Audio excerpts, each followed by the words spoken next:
Neste segundo vídeo, vamos realizar alguns exemplos de limites infinitos. Também aprenderemos algumas propriedades que facilitarão o cálculo de limites desse tipo. Vamos considerar agora essas três funções aqui. A primeira é uma função afim, né? Então, o primeiro limite pergunta o que acontece com o valor da função quando o x aumenta cada vez mais. Ora, quando o x aumenta cada vez mais, vocês podem perceber aqui no gráfico que o valor da função diminui cada vez mais.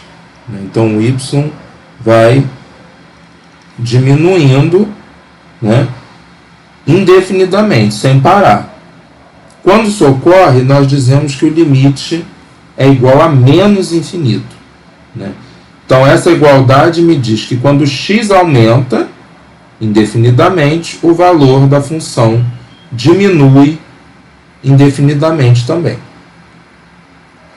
Se eu for olhar agora para o x diminuindo cada vez mais, né, ou seja, tendendo a menos infinito, então eu estou olhando no eixo do x para a esquerda, né, e aí eu tenho que ver o que acontece com a imagem, né? Quando eu vou diminuindo, né, andando para a esquerda, vocês veem que a altura do gráfico está cada vez maior, né? Então o valor da imagem cresce cada vez mais, então o valor desse limite vai ser mais infinito. Para terminar, vamos ver esses dois limites aqui, né? Então a função 1 sobre x ao quadrado, ela tem esse gráfico aqui, né? Quando x se aproxima de zero, repara, tanto pela direita quanto pela esquerda, o que a gente observa aqui é que o valor da função aumenta cada vez mais, né? Eu olhei aqui só para a direita, mas se você for olhar para a esquerda, a mesma coisa vai acontecer, né? Então, me aproximando cada vez mais do zero aqui, o gráfico sobe cada vez mais. Então, o valor desse limite aqui vai ser mais infinito. A situação é diferente para essa função 1 sobre x. Porque quando eu me aproximo do zero pela direita, né, o valor da função vai aumentando, né? Porém, quando eu me aproximo pela esquerda, o valor da função diminui cada vez mais, né? Então, vai cada vez mais para baixo.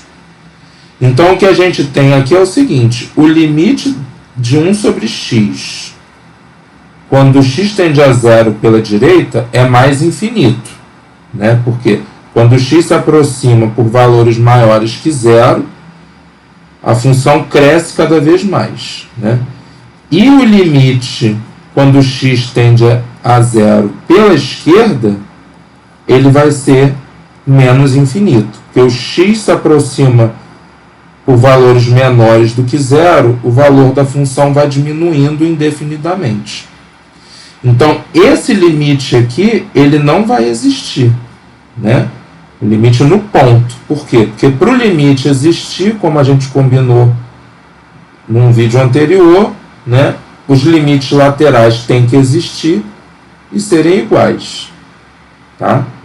Agora, observe que para essas duas funções aqui, tanto faz se o x tende a mais infinito ou menos infinito, né, o valor da função vai se aproximando cada vez mais de zero. Então, o limite de 1 sobre x2, quando o x tende a mais infinito, por exemplo, isso daqui vai ser zero. Quando o x tender a menos infinito também, né? E aqui a mesma coisa para essa função 1 sobre x. Vamos ver mais alguns exemplos. Então, esse limite aqui, né, da função seno de x, quando x tende a mais infinito. Temos que ver qual é o comportamento do seno de x quando x aumenta cada vez mais. Então, quando x aumenta cada vez mais, essa função, o valor dela, vai se aproximar de um certo número cada vez mais? Não, né? Repara, quando você vai andando para a direita aqui, no eixo x, né? O comportamento dessa função é ficar indo para cima e para baixo, sem parar, né? Variando de -1 até 1. Então, quando x aumenta, né? O valor da função, ela não vai ficar se aproximando cada vez mais de um mesmo número, né? Ela vai ficar nesse comportamento oscilatório. Nesse caso aqui, nós dizemos que o limite dessa função não existe. No exemplo 10, né? Então vamos ver aqui como é o gráfico da função log de x na base 2, né? O esboço está aqui. Repara que ele vai se aproximando, né, esse gráfico cada vez mais do eixo dos y, né, quando você vai se aproximando aqui, né, do x igual a 0 pela direita, né, e quando você faz isso, né, quando você toma valores de x cada vez mais próximos de 0, o valor da imagem, ó, ele vai ficando o quê? Cada vez mais lá para baixo, né? Ou seja, o valor da função vai diminuindo cada vez mais. É exatamente isso que esse limite está perguntando. O que acontece com o valor dessa função quando o x se aproxima cada vez mais de 0 pela direita? Então, o valor da função diminui cada vez mais, então isso significa que o limite vai ser menos infinito. Aqui a gente já quer saber qual é o comportamento da função quando x aumenta cada vez mais, né? E aí a gente está vendo que o valor da função está aumentando também cada vez mais, né? Não é um crescimento tão extraordinário como é o caso da função exponencial, que a gente já viu, mas a gente sabe que o valor de um logaritmo pode ficar tão grande quanto a gente queira, né? Por exemplo, se eu quiser que esse logaritmo valha 1000, né, basta tomar esse x igual a 2 elevado a 1000, né? E aí o valor do logaritmo é igual a 1000. Então, se eu quiser agora que esse logaritmo valha 10.000, né, basta colocar no lugar do x 2 elevado a 10.000. Então, o logaritmo ele vai aumentando também muito conforme a gente aumenta o x. Então, esse limite vai ser mais infinito. E aqui, quando a gente coloca uma base menor do que 1 no logaritmo, aí o gráfico fica de uma função assim, né, que vai diminuindo, né, o valor conforme a gente aumenta o x, né? E aqui eu estou perguntando qual é o comportamento da função quando o x se aproxima de 0 pela direita, né? E aí vocês podem perceber que quando você vai se aproximando de 0 pela direita, o valor da função vai, né, vai aumentando cada vez mais, né? Então, esse limite vai ser igual a mais infinito. Vamos estudar agora algumas propriedades que vão nos ajudar no cálculo de limites que envolvem o infinito. Vamos começar com o caso da soma. Quando você tiver duas funções, né, e você quer calcular o limite da soma dessas funções. Vamos pensar o seguinte: digamos que você tenha muito dinheiro, que você tenha 1 bilhão de reais. Tá? E aí você somou com 700 reais. O resultado vai ser um valor muito grande também, né? Então, imagina, se você tiver uma função cujo limite num ponto seja um número real b, certo? Esse número poderia fazer o papel desses 700 reais aqui. E A segunda função, a função g, o limite é mais infinito, ou seja, quando x tende a A, g de x tem um valor muito alto. Quando você soma esses dois valores, de f e de g, com x próximo de A, você vai estar somando um número muito grande com esse número aqui próximo desse bzinho, né, desse número real b. Então, o resultado vai ser muito grande. Então, esse limite vai ser igual a mais infinito. Agora, pensa o contrário, que você tem uma dívida de R$1 bilhão, né? E você somou R$700. Você continua com uma dívida enorme, né? Um saldo muito negativo, né? Então, mudando o sinal do infinito aqui, né, isso nos induz a imaginar que o valor desse limite da soma vai ser menos infinito. Agora, se você pega dois valores muito grandes e soma, o resultado vai ser um valor muito grande. Então, o limite da soma vai ser mais infinito quando o limite da f e o limite da g forem todos, né, os dois iguais a mais infinito. Se você tiver dívidas enormes, quando você soma, você vai ter uma dívida enorme também, né? Então, quando o limite do f e do g forem iguais a menos infinito, o resultado vai ser menos infinito. Já esse caso aqui, quando tem alternância no sinal, não podemos chegar a nenhuma conclusão, tá? Você pode ter uma dívida muito grande, mas conseguir um valor muito grande que faça com que você quite a dívida toda, né? Ou então, né, pode ser que a dívida seja grande, né, mas o que você ganha é maior ainda, muito maior, né, de forma que quando você quita, você fica com muito dinheiro, né? Então, essa é uma situação que vai ser explorada mais lá para frente, tá? Nos próximos vídeos. Agora, o que você não pode fazer de jeito nenhum aqui é dizer que isso dá zero, tá? Quando a gente olha que o primeiro dá mais infinito e o segundo menos infinito, a gente fica tentado a dizer que dá zero, porque pensa que menos infinito vai ser o simétrico de mais infinito, né? E aí vai cortar e vai dar zero.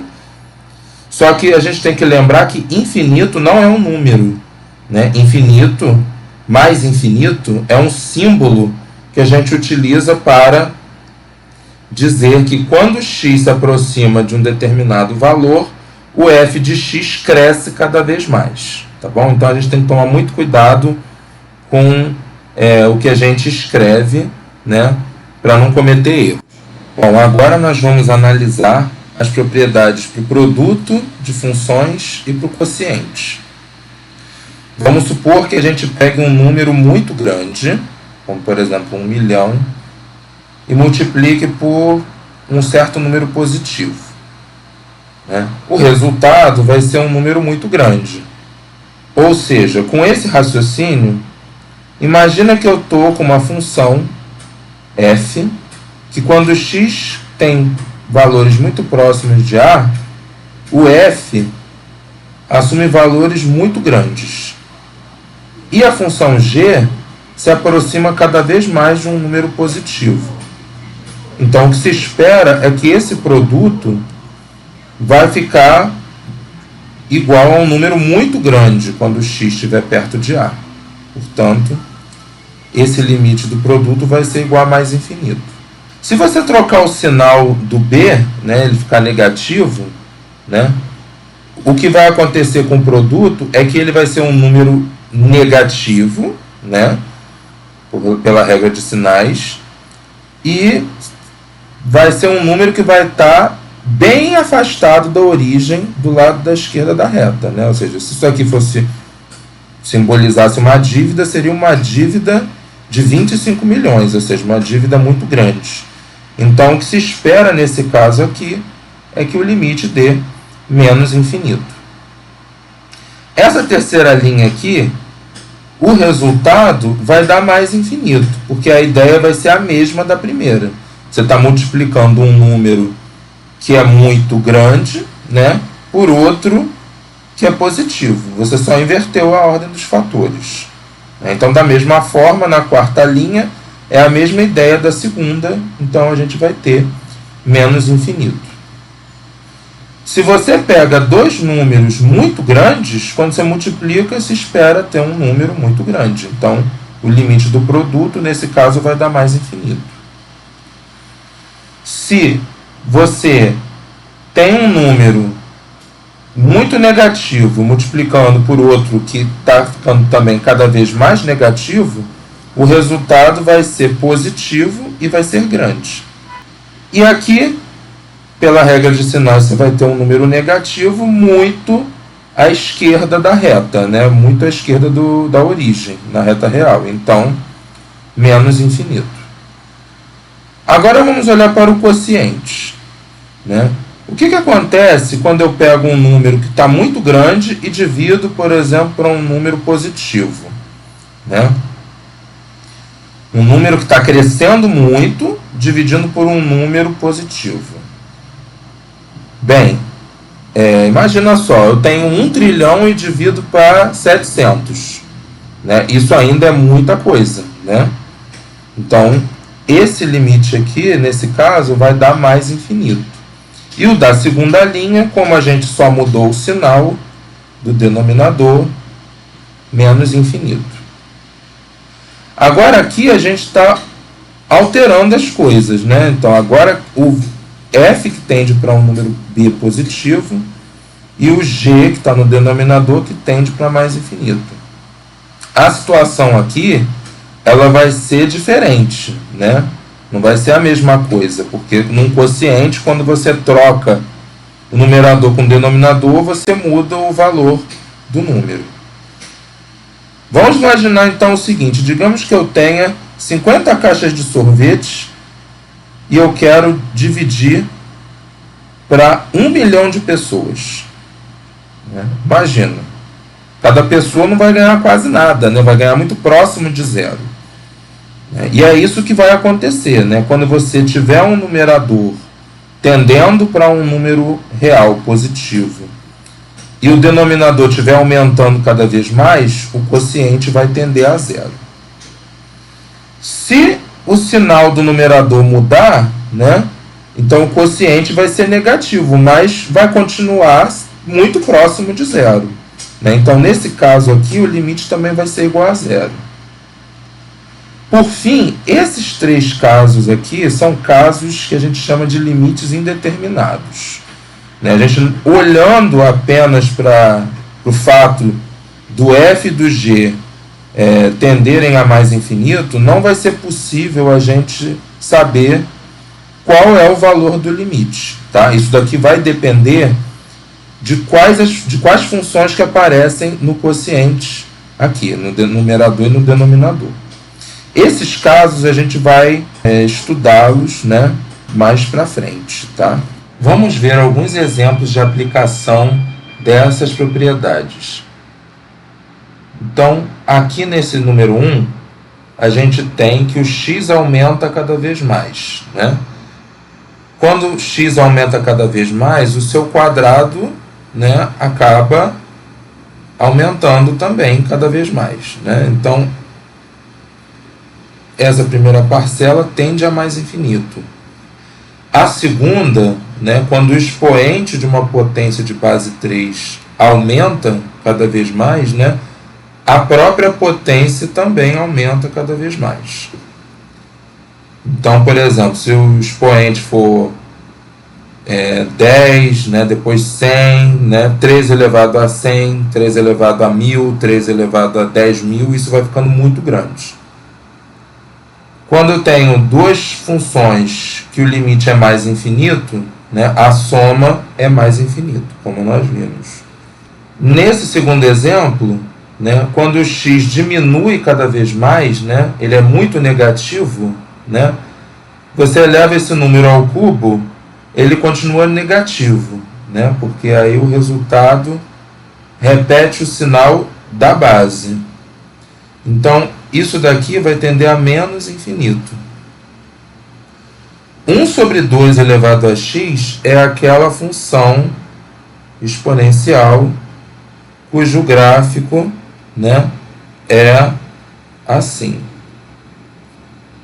Então, quando o x, né, tende a menos infinito, o que a gente observa aqui é que o gráfico está subindo cada vez mais, né? Então, o valor dessa função, né, vai tender a mais infinito. Quando você multiplica duas funções em que a primeira tende a menos infinito e a segunda para mais infinito, como nós vimos, o limite vai ser menos infinito.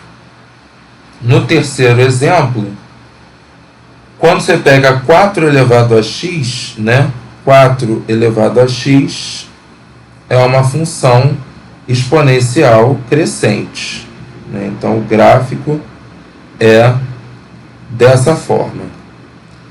Quando você pega o x do expoente e faz ele tender a menos infinito, o comportamento do gráfico é ir se aproximando cada vez mais do eixo do x. Portanto, a altura dos pontos do gráfico vai se aproximando cada vez mais de zero. Então, isso aqui, quando o x tender a menos infinito, vai tender a zero. Isso vai tender a 2. Então, esse primeiro fator vai tender a 2, né? Porque 0 mais 2, 2.